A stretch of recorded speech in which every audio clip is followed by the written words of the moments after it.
Wimpole Estate is a large estate containing Wimpole Hall, gardens and a farm. It is an area of 12 square kilometres, about 3,000 acres. It's located in Cambridgeshire, about 14 kilometres or 8.5 miles southwest of Cambridge. Construction of the house started in 1640. Subsequently, it has had extensions built and areas demolished right up until the 1970s. However, the estate itself is much older and can trace its roots back to the Domesday Book in 1086. The estate has changed ownership many times since the house was constructed. This has been due to deaths and marriages. During the construction and renovation of the house, famous architects of their time have been involved in these modifications. The garden has beautiful statues, the most obvious of which looks like an example of how to treat a servant, but is actually Samson slaying a Philistine.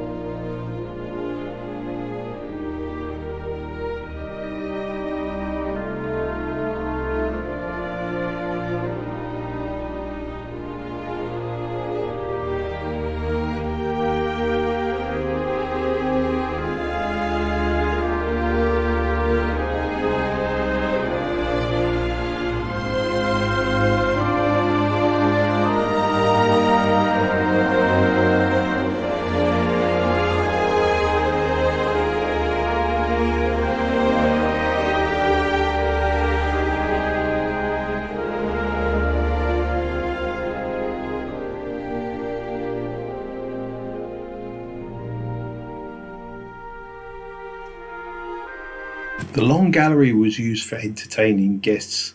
One notable event was in 1843 when Queen Elizabeth attended a party at the house when she was heavily pregnant. She decided to go to bed at 9:30 and so the party ended at that point. I guess when you're head of the country, that's what happens.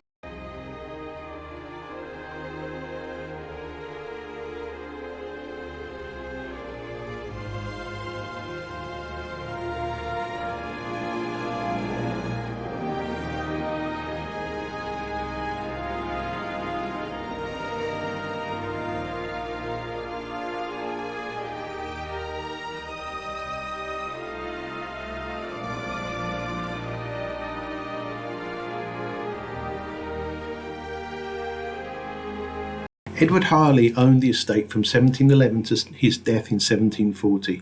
He was an obsessive book collector and had vast amounts of books, prints and pamphlets by the time he died. The manuscripts collection was acquired for the nation in 1753, forming the foundation of the British Library.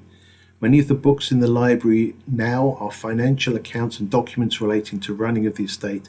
However, there are also first editions of many popular books of their time that were purchased during trips around Europe in the 1700s to 1800s. These trips were called grand tours. There are approximately 10,000 books in the library. Scholars from the nearby Cambridge University sometimes use the books for research.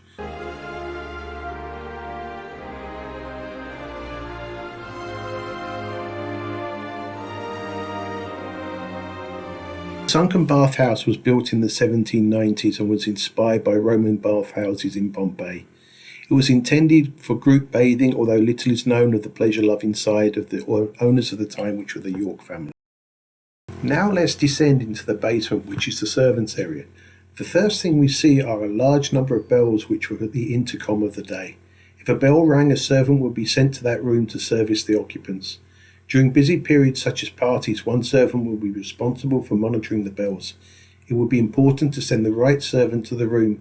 For example, only a male servant to the billiard room where only men would be playing.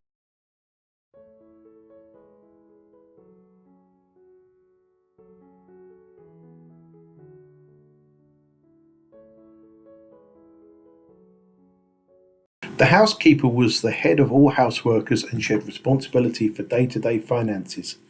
The housework had to be done out of sight of the owners, and so cleaning was done very early in the morning. The butler was responsible for all male houseworkers, financial responsibility for his section, and most importantly, he was responsible for the wine cellar. The chapel is located in the basement of the house and was used by the workers. It has never been consecrated and so can neither hold mass nor religious weddings.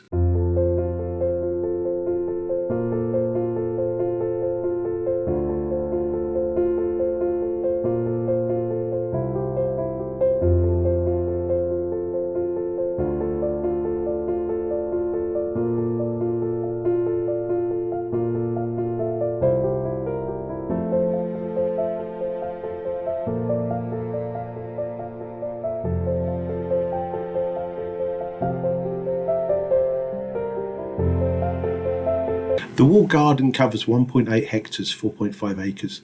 It's an organic garden with fruit, veg and cutting garden plants for the house floral displays. The wall gardens were constructed in the 1790s.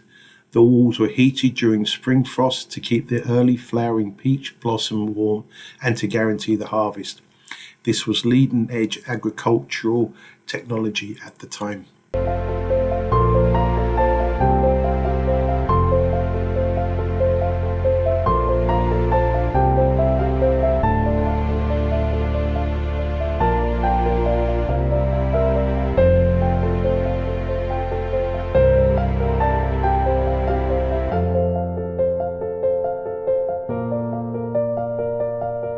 Outdoor games such as croquet were an important part of estate life.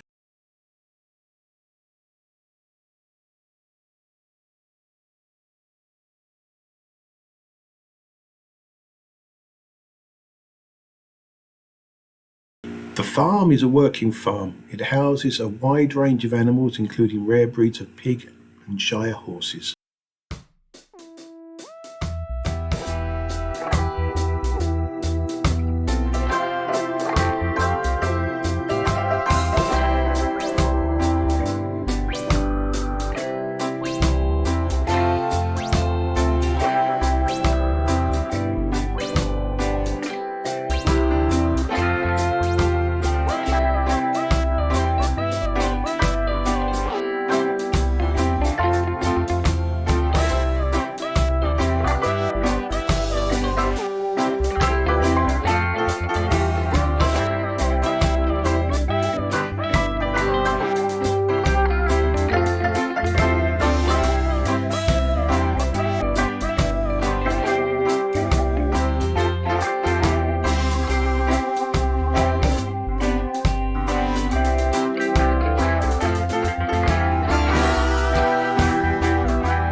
Wimpole Folly is designed to resemble the ruins of a medieval castle, but it's not a ruins itself. It was actually designed to look as it currently appears. A folly is a costly ornamental building with no practical purpose. However, the tower of this folly was actually used by the gamekeeper as his home. It even has a small kitchen. It was built in the 1770s. The ruins are 60 metres or 200 feet long and include a 4-storey Gothic tower. The folly was located so that it's directly in line with the front of the house, albeit 10 minutes walk away.